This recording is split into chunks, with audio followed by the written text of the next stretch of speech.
porque también te va a decir, oye, me vas a comprar, pero yo necesito ver la buena fe de lo que me vas a comprar. Entonces se negocia una cantidad de X a ser depositada en un banco, hasta en tanto no se cumpla esto, esa cantidad se puede retirar por el futuro vendedor. También revisamos el aviso de cierre de instalación.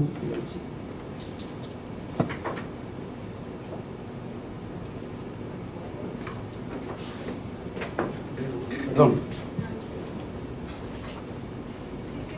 ¿Sí?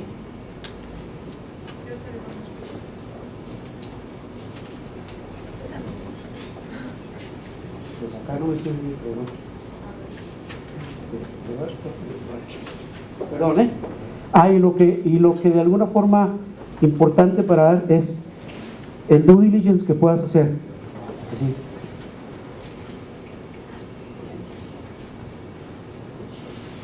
Para nosotros un due diligence es indispensable que se lleve a cabo antes de la compra o la venta del inmueble.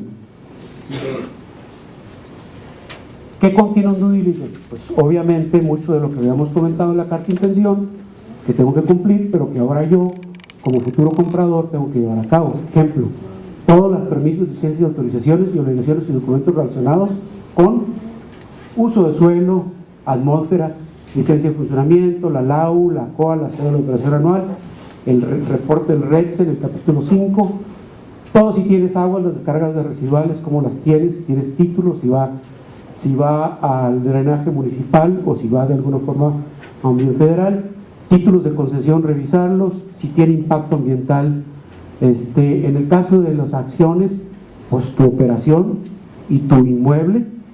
En el caso de los activos, el impacto ambiental del inmueble, si tienes actividades riesgosas, si tienes un plan de prevención de accidentes, si tienes un plan de manejo de residuos peligrosos, de manejo especial de residuos sólidos.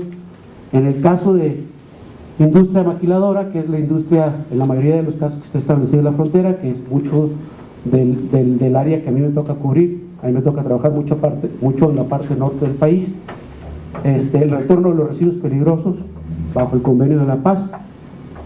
Si importas o exportas residuos peligrosos, también me ha tocado, como lo has hecho, todos los manifiestos de transporte, de generador de residuos, si ha existido derrames de materiales peligrosos de residuos, tus estudios de ruido internos, obviamente, inspecciones y procedimientos administrativos que la Profepa tenga pendiente contigo, la Secretaría del Trabajo, una auditoría Profepa para industria limpia, para ver cómo estás, si está por vencerse, si estás en cumplimiento, si tienes algún tipo de operación que hayas incluido que no esté de alguna forma contenida, algunos estudios ambientales que hayas tenido en el pasado, otros permisos y autorizaciones en materia de seguridad y de higiene, que los que son de México aquí sabrán que con esto podemos sacar una lista de mínimo 40, 50 puntos a considerar.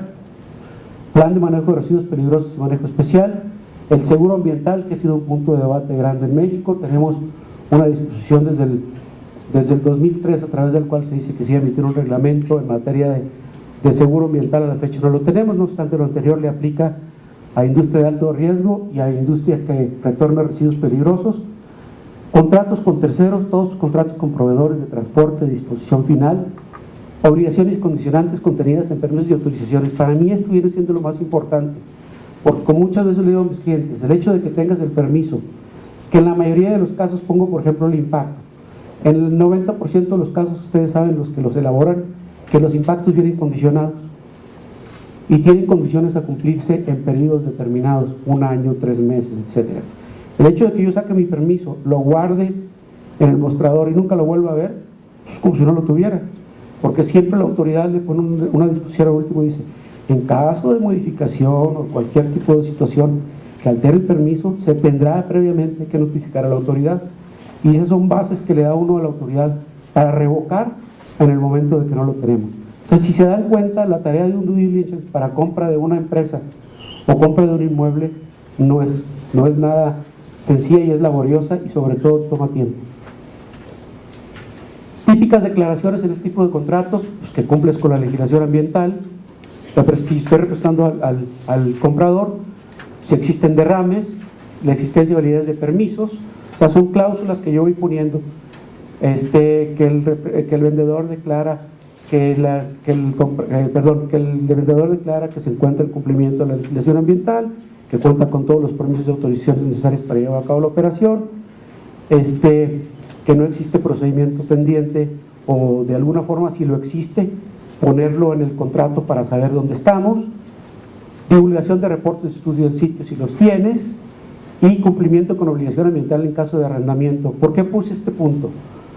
Porque en los 90s, en el movimiento que existía en el arrendamiento y compraventa de inmuebles en el norte del país, cabía la posibilidad de que la Profepa, por entendimiento y por costumbre que teníamos, cuando de alguna forma vendías un inmueble o lo comprabas o lo abandonabas, se hacía el famoso abandono de sitio, que no estaba establecido en la legislación, pero que en la práctica sí se hacía. Entonces la mayoría de los contratos de arrendamiento de los 90 para acá, digamos 85, casi todos quieren una cláusula ambiental, en la mayoría de los casos. Y en la cláusula ambiental que se establece simple y sencillamente que cuando tú dejes o tú vendas, en el arrendamiento, cuando tú dejes el sitio por lo que quieras, gustes y mandes, porque te vas a ir a otro sitio, porque dejes la operación, porque vas a crecer, tú de alguna forma le debes dejar el sitio libre de contaminación. Entonces se hacía un clausulado, una mecánica de cómo se iba a llevar a cabo eso, para satisfacer el arrendador, de decirle, te regreso tu inmueble, que está limpio, y al mismo tiempo el arrendatario delindaba responsabilidad. ¿Qué otro tipo de clausulado? Había indemnización antes y después del cierre, te indemnizo antes de que te compre y después de que te compre.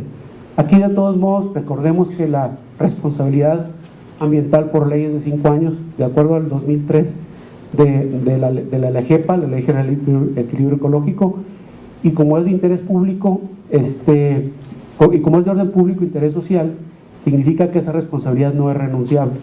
Los 5 años son a partir, como lo dice la ley, del acto, hecho u omisión, son términos desde el punto de vista de legislación civil. Y lo que ha pasado es de que la Profepa, lo que ella determinado ha sido 5 años a partir de que yo me dé cuenta. Puedo haber detectado la contaminación 6 años, pero si yo me di la cuenta de la contaminación ahorita, aisladas, pero no hay nada en corte que determine cómo se va. Gracias, por favor. ¿Sí?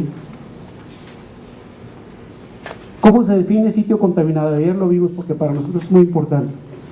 Lugar, espacio, suelo, cuerpo de agua, instalación, donde entra la instalación. Hay una definición específica también, la LEGEPIR, que dice pues, la edificación donde se llevan a cabo operaciones, o cualquier combinación de estos que ha sido contaminada por materiales o residuos peligrosos, que por sus cantidades y características puede representar un riesgo para la salud humana, a los organismos mismos y al aprovechamiento de los bienes o propiedades de las personas.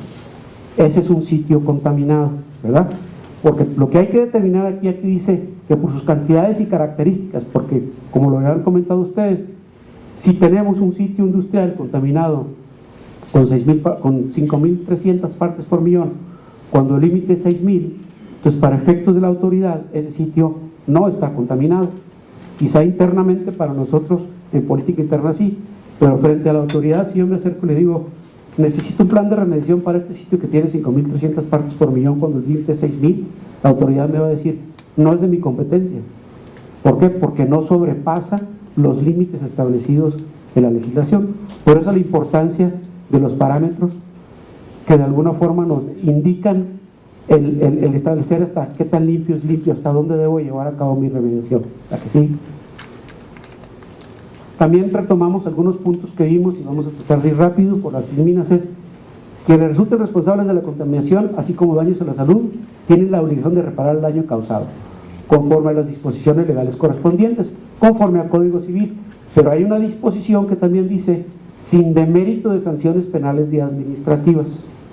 ¿Qué quiere decir? Que en México hay 3 tipos de responsabilidades: la civil, la administrativa y la penal. Obvio, como lo comentaban, difícil en el punto de la penal, pero el concepto existe. Hay un capítulo en el Código Penal que se llama delitos ambientales, que se divide por bioseguridad, que se divide por biodiversidad.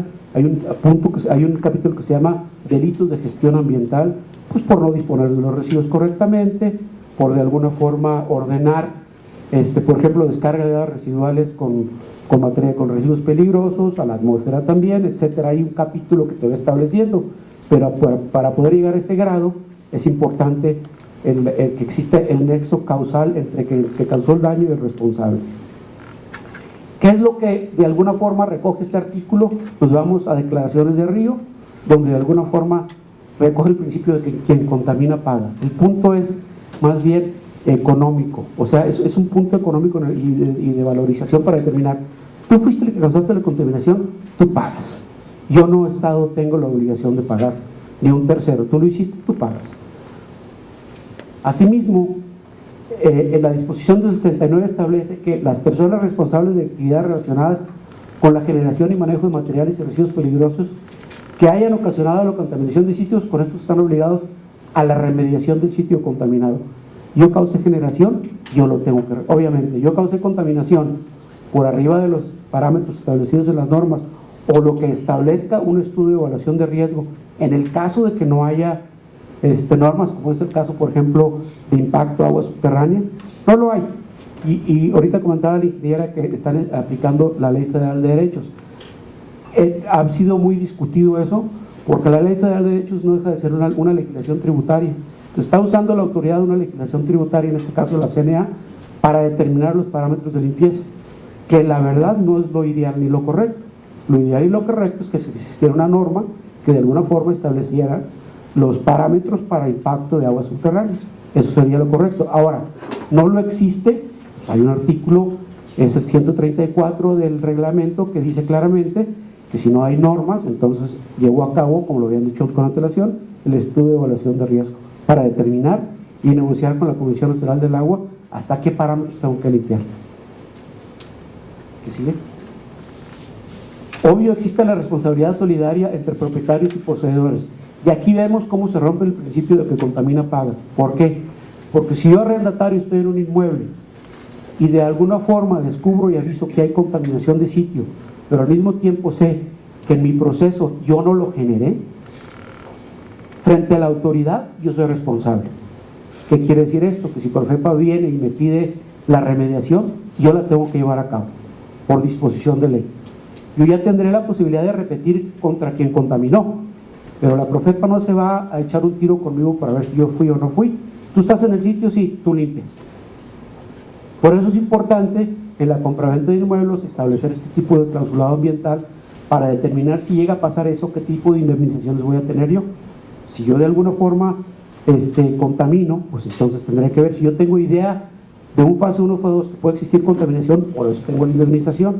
O otra cosa que se utiliza es retengo una X cantidad de dinero del precio total para que una vez que se termine la investigación, la remediación, yo de ese dinero que es de la venta puedo estar retirando la cantidad suficiente para llevar a cabo la remediación. Yo ya tengo en la carta de intención mis consultores y mi laboratorio. Y también es cuestión de determinar si yo la llevo a cabo, que a mí me ha tocado en práctica que compramos un inmueble, que vendimos un inmueble y el vendedor nos pidió que nosotros limpiáramos. A nosotros nos convino, ¿por qué? Porque yo controlo mis costos, yo controlo mi negociación. Y he tenido la oportunidad de estar del otro lado también, que vendo y él lleva a cabo la remediación. Pero yo como vendedor tengo la posibilidad de supervisar qué está haciendo. No porque no lo haga bien, sino quiero controlar mis costos. ¿Verdad? Todo al fin y al cabo se deriva a pesos y centavos. En toda negociación eso es lo que es cumplir, pero se deriva a pesos y centavos. Y la idea es que sea un procedimiento compra y venta de ganar, gana el comprador,